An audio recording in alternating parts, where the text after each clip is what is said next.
Happy birthday to me. আসসালামু আলাইকুম। কেমন আছেন সবাই? আশা করি সবাই ভালো আছেন।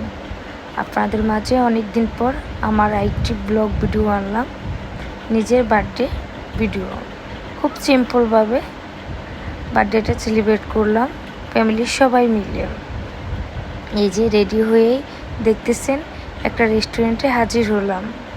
এই যে আমার যা, দেবর, এই যে আমার খুদে বাচ্চারা সবাই আমার পাশে বসে আছে। আমি তাদের সাথে গল্প করতেছি। এই যে আমার ছেলের পছন্দের কেক, যে আমি মেকআপ পছন্দ করি বেশি বলে, তাই ও মেকআপ থিম হলো কেক মানে অর্ডার করছে আর কি। বলছে আম্মু তুমি এরকম কেক অর্ডার করো, তুমি যেহেতু মেকআপ বেশি পছন্দ করো তাই।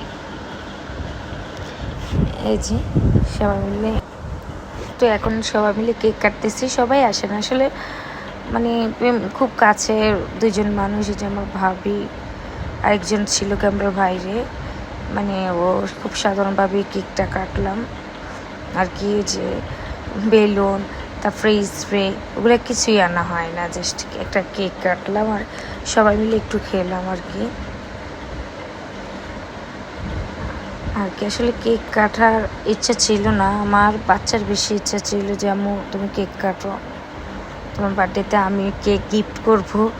আসলে সত্যি ও আমার এই কেক আনার জন্য ও 500 টাকা দিয়েছে। সব কিছু খরচ তো আমার হাজব্যান্ডই দিছে, কিন্তু ওর ওর এই কেকের ভিতরে 500 টাকা আছে। ও বলতেছে আমি তোমাকে এই 500 টাকা গিফট করলাম আম্মু, তুমি কেক আনো। আসলে 500 টাকা দিয়ে তো আর কেক আনা হয় নাই।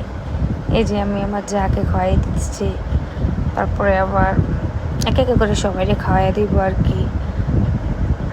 আমার ছেলেরা খাওয়াই দিচ্ছি। আমার ছেলে তো কেকের খুবই পাগল, আসলে ও কেক খুবই পছন্দ করে আমার মতো। আমিও খুব কেক পছন্দ করি আর কি। আমি একে একে করে সবাই খাওয়াই দিচ্ছি। এই যে আমার খুব পছন্দের একজন ভাবি বলো বা বান্ধবী বলো, যাই বলতে পারো, খুব ভালো একজন মানুষ। এই যে ওনার বাচ্চা খুব কিউট মাশাআল্লাহ। আমার যা আবার আমাকে খাওয়াই দিচ্ছে, আমি খাচ্ছি। আমি এক এক করে সবাই এখন খাওয়াই দিব আর কি।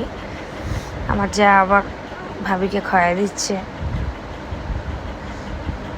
আর কি। দুষ্টামি করতেছে ওরা আবার।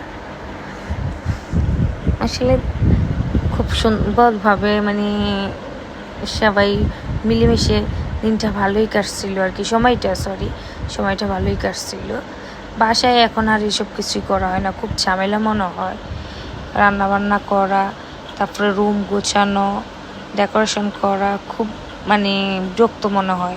তাই কয়েকটা বছর ধরে আমাদের বাচ্চাদের, আমাদের নিজেদের কোনো মানে বার্থডে বা ম্যারেজ ডে আসলে আমরা বাইরে চলে যাই, বাইরে গিয়ে যে কোনো একটা রেস্টুরেন্টে কেক কাটি বা একটু সাজাই টাজাই আর কি। অথবা আপনারা তো ভিডিওতে দেখছেন নদীর মাঝখানে গিয়ে কেক কাটি। বাসায় খুবই বিরক্ত মনে হয় এসব আমার।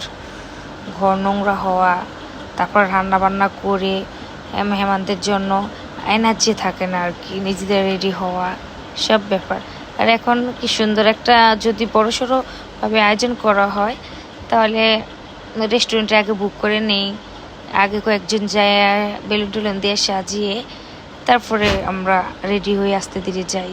আমার কাছে জিনিসটাই বেশি ভালো লাগে। এই যে কেক কাটার শেষে আমাদের খাবার চলে আসছে, খুব সিম্পল খাবার এই আর কি।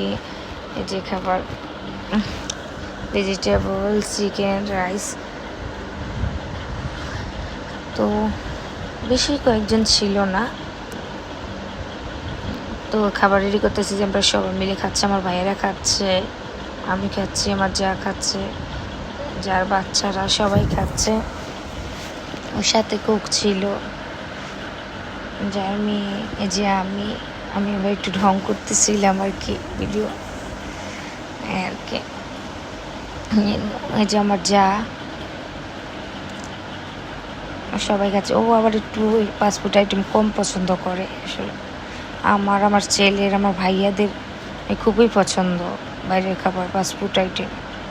এই যে আমি একটু রিলস ভিডিও বানাই, নিজের বার্থডে বলে কথা, তাই একটু রিলস ভিডিও বানাইতেছি। এসব শেষে আমাকে অনেক সুন্দর সুন্দর গিফট দিল সবাই, অনেকগুলা গিফট পেয়েছি, টাকা পেয়েছি। এই যে আমার খুব পছন্দের একটা কানের দুল দিচ্ছে, মানে আমার খুব স্পেশাল একজন মানুষ আমাকে গিফটটা দিচ্ছে, খুব ভালো লাগছে আমার। এই যে আমার ভাবি খুব সুন্দর একটা ওই যে ফল সেট দিছি আর কি, চিনি টিনি খাওয়ার জন্য। আমি খুব অল্প অল্প করে এগুলো খুলতেছিলাম, কারণ এগুলো আবার তুলে রাখবো, তো ওই জন্য আমি কাগজ মুড়িয়ে রাখার জন্য আর কি সব খুলি নাই আর কি, সব কিছু একটু একটু খুলে দেখতেছিলাম কেমন আর কি। বা মানে এভাবে রাখলে তো ধুলোবালু একদম সব কিছু নষ্ট হয়ে যাবে, এই জন্য আমি আবার প্যাকিং করে রেখে দিব, সে চিন্তা করতেছি আর কি। একটু একটু করে সব দেখতেছি, আসলে সবার গিফটগুলোই আমার খুব পছন্দ হয়েছে। তারপরে আমি আস্তে আস্তে সব করতেছি। আল্লাহ হাফেজ।